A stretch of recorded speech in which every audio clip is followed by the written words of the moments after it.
I wasn't familiar at all. And it's crazy, right? Like you said, I have a basketball background. I mean, I played professional for a few years in Australia. I mean, I've been playing ball since a kid, and I didn't know who this man was. Like I heard of Jackie Robinson, but I did not know who the first to cross the color barrier for the NBA was.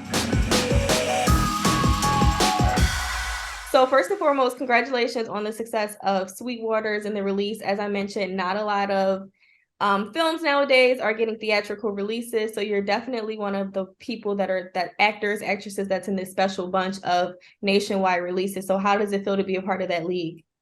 Well, first off, Brenda, thank you for having me. It's a pleasure meeting you and being on here. And it's crazy, yeah, just hearing you say that. It's wild, right? It's not too many of us. So, I mean, my mind initially goes to responsibility, you know what I'm saying? Representation. And, it's this story is a story that hasn't been told. And it's a black story, but it's also a human story. It's a world story. It's about the first African American to sign an NBA contract.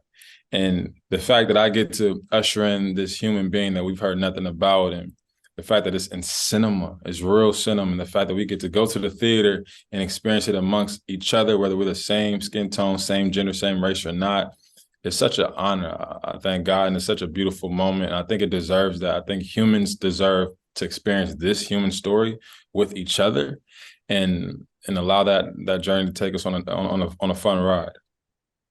Now, you definitely spoke about the fact that it is a story that hasn't been told before. Not too many people are familiar with the story of Nathaniel Sweetwater Clifton.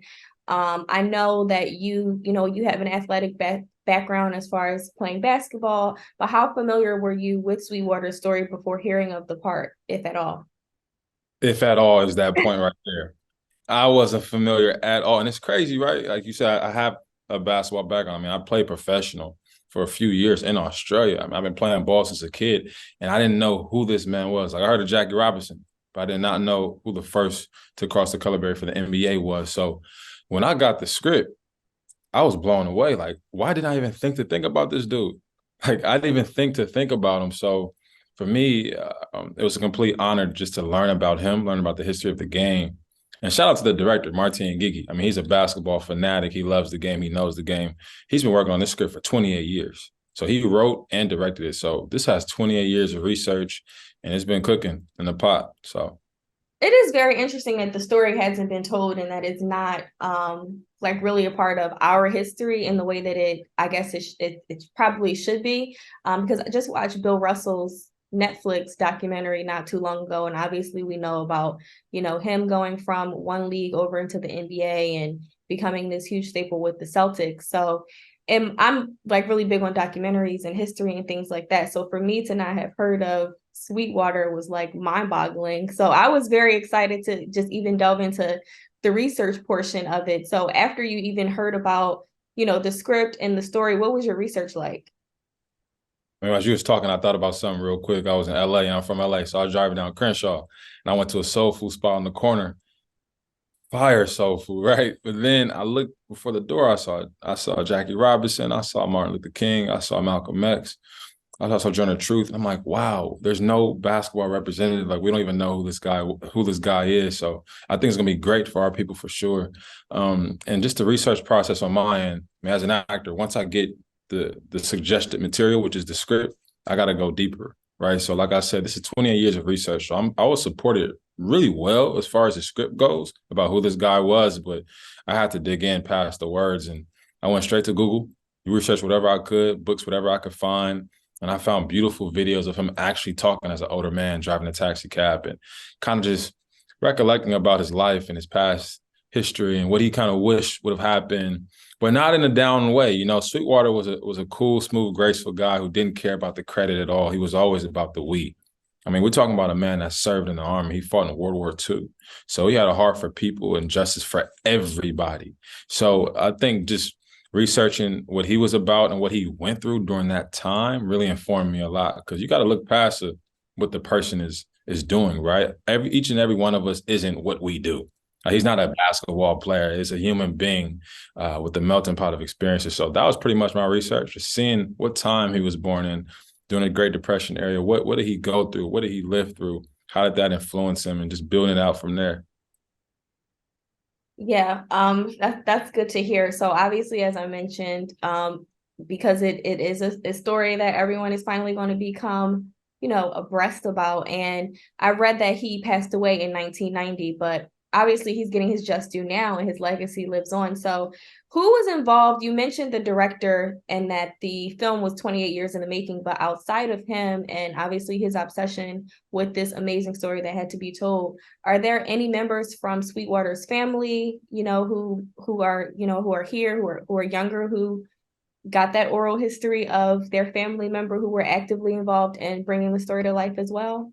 Absolutely. This film was done so well and so true. I mean, it hit all the real bases when it comes to dealing with human beings, right? He made, like the director, when I say he, Martin Gigi, he's kept a relationship with Jatan Robinson, with the Sweetwater's daughter, from the beginning of time. Even when Sweetwater got inducted into the Hall of Fame in 2014, it took it that long, right? I mean, he was involved in that. So he's always had a fingerprint on the truth and the authenticity of this story by staying connected to the family and staying connected to the NBA, which is beautiful. So we have the NBA in on this, and they checked all the facts, right? They had to send over 600 pages to make sure it was facts. So we got the NBA involved, and Sweetwater's daughter was involved. And I mean, I even remember she showed up to set, I think week 1 or week 2 of filming, and I just had a beautiful moment with her exchanging of words. And she was like, wow, that scene we just did, like, my dad would have said that, like you have my dad's spirit, like, so just to hear that she was on board and she connected to what we were doing was so powerful. And a little spoiler alert, not really a spoiler alert, but Sweetwater's grandson is actually tied into the film. He's acting in the film. He plays a role in the film. So we actually have the bloodline sewn into this film that's going to last forever too. So it's beautifully done, well respected as far as not skipping any steps as far as honoring the family. Now, without giving too much away, this is a time period piece, and obviously he was playing in the NBA in like the 1940s, in New York. What type of obstacles during that time are you able to tease that he was really up against at that time? I mean, obviously racism because of where the NBA was at that point, and I would assume financial barriers in terms of him being paid what he, was owed as a talented NBA player. But other than that, what type of issues did he face throughout his career that's really highlighted in the film? I think what separates Sweetwater is, of course, it was that racial tension that he had to overcome and endure and push through. But I think that another factor is he really changed the game of basketball. Like, basketball wasn't as innovative and as creative in the game that we love today. A guy is just creating things. You never know what to expect when you watch a game. It's like watching artists on a campus. And Sweetwater brought that. He broke the mold and brought that creativity, brought that freedom to the game. And all freedom comes with a cost, right? So Sweetwater had to push against those boundaries and those borders of a whole institution that was so used to playing a certain type of style, right? A boxing style of basketball, which at the end of the day, it's safe, but it limits humanity. And when you fight for change, or not even fighting for change, but when you're pushing past boundaries, that's pretty disruptive, right? I mean, even when a seed is planted in the ground, right, for growth, it breaks through soil. So I think that's one of the things, without giving too much away, that Sweetwater had to break through a whole industry and a game, and literally by his passion, his pursuit from the inside, it really changed the way the game was played. And that wasn't an easy battle of trying to deal with that as one human being that was really thinking outside the box and being limitless. So you spoke a lot about him changing the game. And we see, people who are basketball fans, there have definitely been different styles that have been adopted from the inception of the NBA until now. Like you mentioned, when we watch the game of basketball, we really never know what to expect. It's like a whole game of gymnastics sometimes. So how would you describe Sweetwater's style, especially you having a basketball background as well? The ultimate innovator, right? He was creative. He had no point of reference as far as what that game was providing during that league, during that time. I mean, granted, he did have the Harlem Globetrotters where he came from. And even in high school, I mean, this man was dropping 60 points a game. But I would say Sweetwater brought a style, a flair, the finger roll, right? Like the way he played the game, the graceful creativity that we've never seen before, that fans literally would pack out arenas for. He brought that style to the game. And it's so beautiful us talking about his life. Like, how can you go through so much turmoil, racial tension, how could you feel betrayal from your own country in a way? I mean, he fought in the war and came back and wasn't supported, right? So how do you go through that, right, and not be calloused, but still move with so much grace and so much love about the other people and not worry about yourself? So I think Sweetwater brought that style, that flair, that grace to the game on and off the court. Now, we spoke about some of the obstacles that he came up against, obviously, in his career, and knowing the stark differences and the way that African American athletes, primarily in basketball and the NBA, how they're treated versus the way that they were treated back then. I mean, we basically run the league, correct? So, as far as Sweetwater's sacrifices, how impactful were they in order for players of color to be where they are now? Like I said, there's no freedom ain't free, right? So his sacrifices were pivotal, right? I mean, there wasn't, even Michael Jordan said there's no Michael Jordan without Sweetwater. Like there's there wasn't billion-dollar contracts. It wasn't all of that going on. Not billion-dollar contracts, but million-dollar contracts. And the league wasn't a billion-dollar industry during that time. So literally the league had to build on top of these players, these trailblazers that came before all these greats that we're talking about to sustain the league. I mean, the Harlem Globetrotters would play first because they packed out all the fans. Then the league will come in afterwards and try to play and keep those fans in. So literally these players built the league and made it fun. So, I mean, it's really a testament to who Sweetwater was, who he is. And I think the players today would appreciate it, understanding like the history of the game, and people that are just not fans of basketball, just fans of sports in general, or just humans would appreciate how far the game has come because it started with a guy like Sweetwater. Now, you obviously, like you said, you played professionally, but you're acting full time now. So do you actively still play basketball as a part of like your physical health or workout health, or did you have to go into overdrive and physically training for this role? Great question. Great question. I've always been around the game because I love it. So it's just something that's kind of a lifestyle of me, even if it's just like, oh, let's play pickup a little bit, just to run around, stay in shape a little bit. So I was already around the game, but I wasn't actively pursuing it. I've been acting full time. So when that audition came, it was almost like my body was prepared, though. I think from the 24 years of nonstop training for basketball, pursuing one dream, one goal, I think it was like compound interest. I was ready. So literally once I got the audition, yeah, I wasn't playing every day, but I put on my Chuck Taylors. I had on my short shorts. I called my uncle. We went to the gym. He recorded me, and I made like 10 shots in a row, doing all dunks, all dribbles. And it was like I was training all day, but even though I wasn't. So I think my body was just prepared for the moment. And everything you're going to see in the film is real. Any dunks, any shots, there's no doubles. There's no fake nobody. It's actually me portraying the role of Sweetwater doing all these moves. And I think that's a testament to the authenticity that the filmmakers wanted to keep with this film. And I think we executed that. I was actually going to be a follow-up question that I had because one of the things that I learned, obviously, I'm like most girls, I love loving basketball. Yeah, So me too. Shout out to Gina, Prince but shout out to her. right. So I found out not too long ago that Sanaa Lathan, that Gina Prince Bythewood wanted an actual athlete to play the role. And obviously Sanaa didn't play basketball. And she said that was like the hardest role in her life. But I always am interested to see like the cast, how they make these casting decisions when it comes to these huge differences, right? So you can have, like, for example, the Whitney Houston biopic. If a person is not a singer, but they're playing a singer, or if a person's not an athlete, but they're playing an athlete, and what goes into the mind frame of, okay, this person has to be a trained athlete versus an actor. So what did the director tell you about his decision for this role? It was like magic. It was like God's time and the stars aligned. Literally, by me submitting myself as the actor doing the one scene I got, and then submitting my tape as the athlete, I have this two-headed monsterness to me in a way where I have supreme athleticism, and my ability to act is there. You know what I'm saying? I am an actor to my core. So I think from what the director told me, they were just like, wow, we couldn't even ask for nothing like this. Because like you said, right, you find an athlete, you're trying to make them an actor, but then you find an actor, you're trying to make them an athlete. And it's kind of tough. But for me, I am an actor that happens to be an excellent basketball player.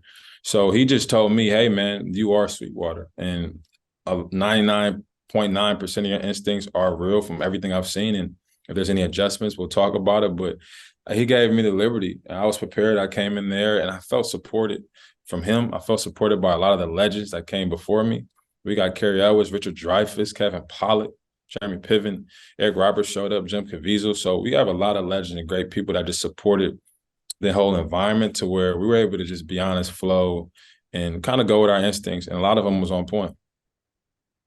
Yeah, I think that's cool to see that it worked out that way because Yeah. it can really fall flat. It's Yeah. both of them are not there. Like I've especially obviously with biopics, and I've seen a lot of biopics that you're like, oh, if they just got this one thing right, it would have landed well. Well, what makes it interesting is that, like, even though I played basketball, right? I didn't play in 1950. Mhm. So even with that as the basketball player in me, right? Oh, there's a basketball role. Easy, I got it. No, no, no, no. I knew prior to even accepting and leaning into this role, into this story, that I had to put away all of Everett Osborne's tendencies and I had to absorb a new world. Even if it's something I cared so much about, I had to let my understanding of that go to step into basketball during this time. You know what I'm saying? To serve the story the correct way. And I knew if I was going to take this on, that was the decision I had to make from the beginning. So what are your ultimate hopes for the audience as far as takeaways are concerned? Just walking there with an open heart. It's a human story that's going to hit every diaspora. This is a world story. And so it's hard for me to pinpoint what I want the audience to take, because if we're talking to a child, it's going to be different from talking to an elder or an adult or a millennial. So it's going to be different, but just walking there with an open heart and be ready for this roller coaster ride of magic, because there's a lot of ups and downs on it. And I think they're going to be inspired. I think there's going to be thought-provoking moments. And ultimately, I would like for them to understand that the world inside is greater than what's outside. And nothing can stop the power of a human spirit. Nothing can stop belief, especially when we connect together. We can push past any boundaries that life tries to present.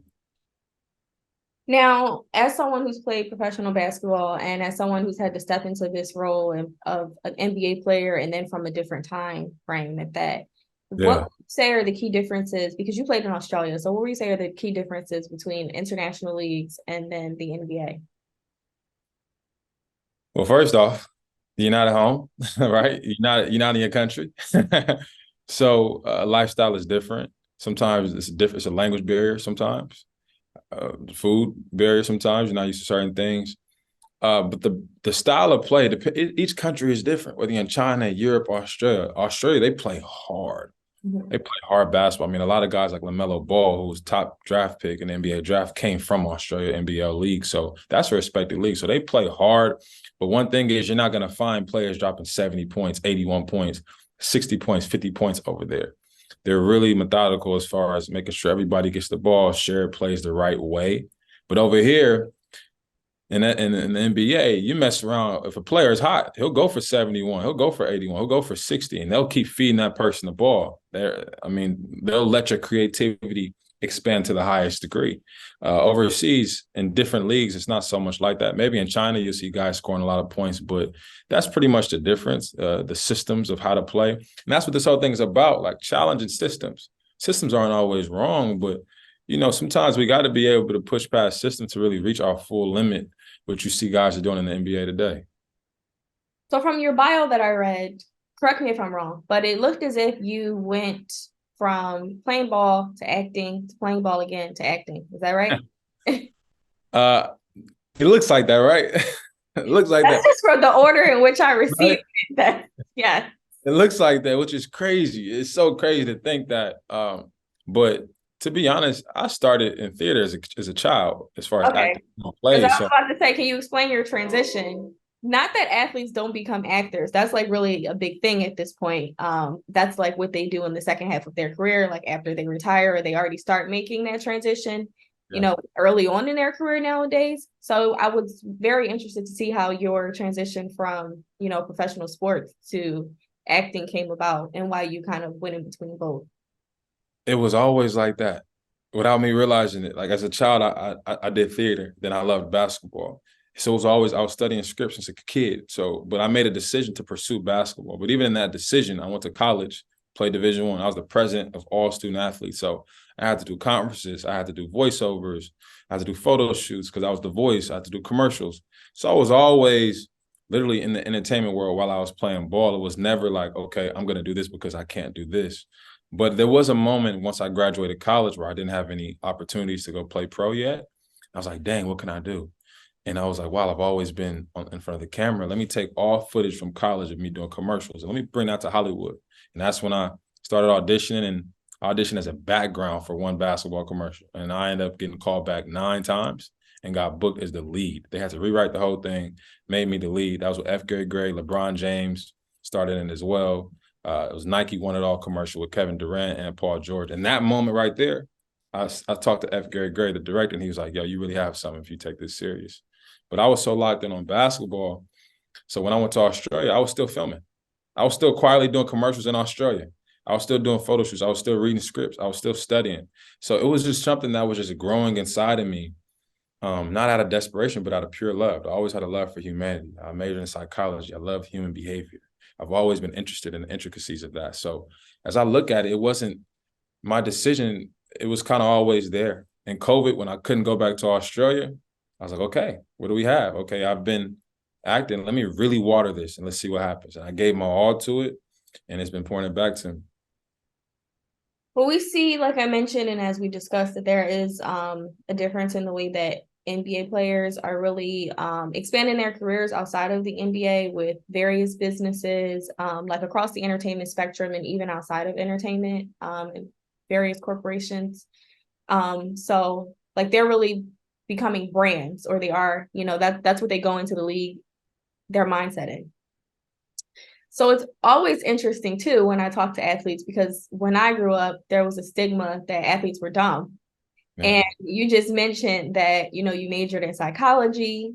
And I wasn't always told, but there was a lot of people, who would say things like, you only deal with an athlete for what they can do financially, like what they can potentially do financially. So I love to see when that stigma is broken.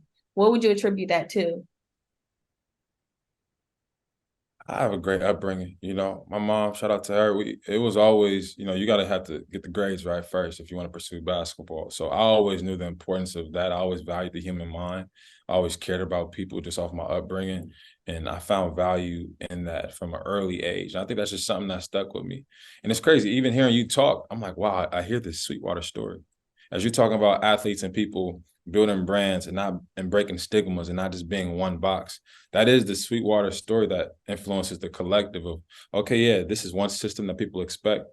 But where can we take our creativity to? I mean, human beings, we're so beautiful and brilliant that you can't box our purpose into one sector of life. Like our purpose is beyond one little thing we're doing. And Sweetwater, the film touches on like higher purpose, understanding that you're built for a higher purpose. And I think that's something that's always been inside of me.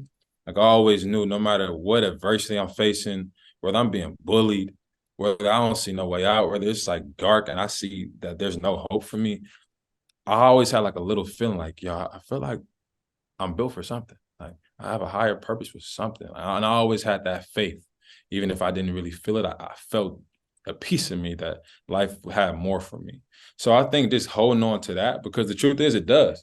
Every human being, like we breathing for a reason. And if we understand that, there's purpose with us. And even if we don't know it, if we keep knocking, the door gonna open up.